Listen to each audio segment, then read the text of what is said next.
Hello everyone, this is Divya Reddy. I'm practising as an advocate at Hyderabad.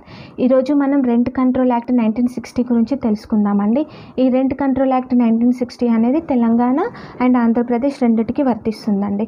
ఇది act number వచ్చేసి 15/1960 అండి, Roman letter 15/1960. ఇందులో lease, rent and ఎవిక్షన్స్కి సంబంధించింది మొత్తం ఇందులో ఈ యాక్ట్లో చెప్పడం జరిగిందండి. యాక్చువల్లీ ఈ యాక్ట్ ఏంటి, ఈ యాక్ట్కు ఉన్న ఇంపార్టెన్స్ ఏంటి, అసలు ఎందుకు ఈ యాక్ట్లో ఏం చెప్తుంది మనకి, ముఖ్యంగా ఈ యాక్ట్లో వచ్చేసి ఏముంటుందండి, రెంట్ అంటున్నప్పుడు ఎవరు ఉంటారు, ల్యాండ్ లార్డ్స్ ఉంటారు, టెనెంట్స్ ఉంటారు.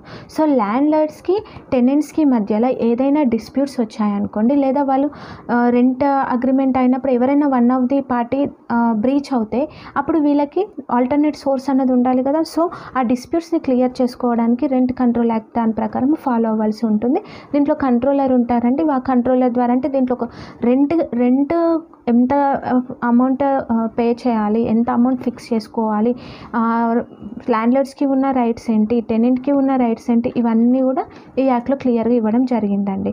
తర్వాత ఈ యాక్ట్లో వచ్చేసి అండి ఏదైతే మున్సిపాలిటీ అండ్ రికగ్నైజ్డ్ గ్రామ పంచాయతీస్ ఉన్నాయో అందులో బిలో 3500, విలేజెస్కి 2000 బిలో ఉన్న రెంట్స్ని ఇక్కడ ఈ యాక్ట్లోకి రావడం జరుగుతుంది అండి, ఈ యాక్ట్లో తీసుకోవడం జరుగుతుంది. అండ్ అది బిల్డింగ్ వచ్చేసి 15 years ఓల్డ్ బిల్డింగ్ అయి ఉండాలి. అయితే ఇది రెంట్ కంట్రోల్ యాక్ట్లో ఉంటుందండి. అయితే ఈ రెంట్ కంట్రోల్ యాక్ట్ అనేసి ఎక్కడ ఈ సూట్స్ ఫైల్ చేసుకోవాలి అని అంటే యాక్చువల్లీ మనకి సిటీ సివిల్ కోర్ట్ హైదరాబాద్లో ఉందండి.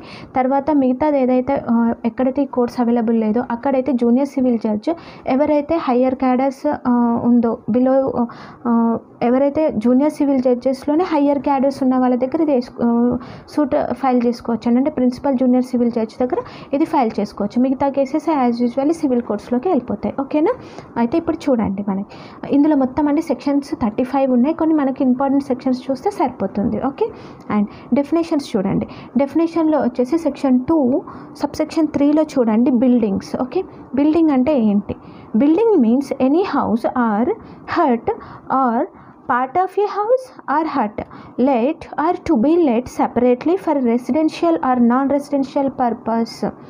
ఏమంటున్నాం, బిల్డింగ్ అంటే ఏంటి అని అంటే ఒక హౌస్ కానివ్వండి లేదా ఒక హట్ కానివ్వండి, అందులో పార్షియల్ హౌస్ అన్న అయి ఉండొచ్చు, పార్షియల్ హట్ అయినా అయి ఉండొచ్చు. దేనైతే రెంట్ పర్పస్ ఇస్తామో దానిని బిల్డింగ్ అంటాం. బిల్డింగ్ అంటే పెద్ద 3 floors 5 floors ఉన్న హౌసెసే బిల్డింగ్ కాదు. ఎనీ హౌస్లో పార్ట్ ఆఫ్ ది పార్షియల్ అయినా అవ్వండి, హట్ అయినా సరే, పార్షియల్ హట్ అయినా అవ్వండి, పార్షియల్ హట్ అయినా అవ్వండి, దానిని రెంట్ పర్పస్లో ఇస్తున్నప్పుడు దాన్ని బిల్డింగ్ అని అంటారు.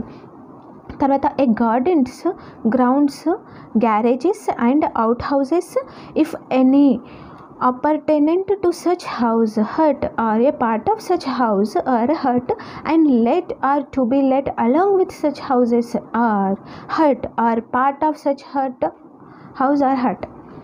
ఏమంటున్నదంటే అండి, మన బిల్డింగ్కి అటాచ్ అయి ఉంది అనుకోండి, ఆ గ్యారేజెస్కి ఇచ్చినా కానివ్వండి, లేకపోతే ఏదైనా గార్డెన్స్లో ఇవన్నీ కానివ్వండి, ఏదైనా grounds attached to the property ఏదైతే ఉందో ఆ బిల్డింగ్కి అటాచ్డ్ అయి ఉందో వాటన్నిటిని కూడా బిల్డింగ్స్లోకి తీసుకోవచ్చు. Okay. And any furniture supplied or any fitting affixed by the landlords for the use of in such house or hut or part of a house or hut. కొన్నిసార్లు ఫర్నిష్డ్ హౌసెస్ని కూడా రెంట్కి వస్తూ ఉంటారు చూడండి, మొత్తం ఫర్నిచర్ మొత్తం అవైలబుల్ ఉంటుంది, విత్ ఫర్నిచర్తో రెంట్కి ఇస్తారు, దానికి కూడా బిల్డింగ్ అంటారు. హట్ అయినా సరే బిల్డింగ్ అయినా సరే. కానీ హోటల్స్ అండ్ బోర్డింగ్ హౌసెస్ మాత్రము బిల్డింగ్లోకి రాదు. ఓకే. యా. నెక్స్ట్ వచ్చేసి కంట్రోలర్ చూడండి. ఇక్కడ కంట్రోలర్ అంటే ఎవరు అని అంటే not below cadre of tahsildar ఉన్న వాళ్ళందరినీ కూడా వాళ్ళని కంట్రోలర్ అంటారండి. ఒకసారి డెఫినేషన్ చూడండి. Controller means any person not below the rank of a tahsildar appointed by the government to perform the functions of a controller under this act. Tahsildar కానివ్వండి, తహసీల్దారి కంటే హై క్యాడర్లో ఉన్న వాళ్ళు కానివ్వండి, అంటే మనం ఏమంటున్నాం, రెంటల్ కంట్రోల్ తహసీల్దార్గా తీసుకుంటున్నాం. తర్వాత ఒకవేళ మనం రెంట్ కంట్రోల్ కోర్ట్స్కి వెళ్తున్నప్పుడు జూనియర్ సివిల్ జడ్జ్లో ప్రిన్సిపల్ జూనియర్ సివిల్ జడ్జ్ని మనం తీసుకుంటున్నాం కంట్రోలర్గా. ఓకే. అది ఇక్కడ చెప్తున్నారు. నెక్స్ట్ వచ్చేసి ల్యాండ్ లార్డ్స్ డెఫినేషన్ చూడండి. ఇప్పుడు మనకేమో ఏమి ఇంపార్టెంట్, బిల్డింగ్ కావాలి ఫస్ట్ రెంట్ అని అనుకుంటే, తర్వాత దాన్ని కంట్రోల్ చేయడానికి కంట్రోలర్ ఇంపార్టెంట్ ఒకవేళ డిస్ప్యూట్ చేసి వస్తే. నెక్స్ట్ మనకి ల్యాండ్ లార్డ్స్ ఉండాలి అండ్ టెనెంట్ ఉండాలి కదా. సో ల్యాండ్ లార్డ్స్ ఇప్పుడు డెఫినేషన్ చూద్దాం. Landlords means the owner of a building and includes a person who is receiving or is entitled to receiving the rent of a building whether on his own account or on behalf of another person or on behalf of himself and others or as an agent, trustee, executor, administrator, receiver or guardian or who would so receive the rent or to be entitled to the receive the rent if the building were let a tenant. ఏం చెప్తున్నాం, land Lord's అని అంటే ఇప్పుడు నేను ఒక హౌస్ని రెంట్కి ఇచ్చేస్తాను, నేను ల్యాండ్ లార్డ్, నేను ఓనర్, ఎవరైతే ఓనరో వాళ్ళు మాత్రమే ఇక్కడ ల్యాండ్ లార్డ్ అవ్వరు. ల్యాండ్ లార్డ్ అంటే ఓనర్ కానివ్వండి, లేదా నా బిహాఫ్ ఆఫ్లో నేను ఇంకా ఎవరినైనా ఆఫర్ చేశాను అనుకోండి, నేను కానివ్వండి, నా వన్ ఆఫ్ మై ఫ్యామిలీ మెంబర్లు ఎవరైనా వాళ్ళకైనా మీరు రెంట్ ఇవ్వచ్చు. లేదంటే నేను అపాయింట్ చేసిన ట్రస్ట్ ఏజెంట్కి కానివ్వండి, ట్రస్టీకి కానివ్వండి, ఎగ్జిక్యూటర్, అడ్మినిస్ట్రేటర్ ఎవరిని నేను అపాయింట్ చేసిన వాళ్ళకి మీరు ఇవ్వాలంటే వాళ్ళు కూడా ల్యాండ్ లార్డ్స్ అవుతారన్నమాట. సో నాకు కానివ్వండి, నేను అపాయింట్ చేసిన వాళ్ళలో ఎవరైనా వన్ పర్సన్కి మీరు రెంట్ పే చేయొచ్చు. సో దానిని ల్యాండ్ లార్డ్స్ అని అంటారు. ఓకే, నెక్స్ట్ వచ్చేసి అండి టెనెంట్ చూద్దాం.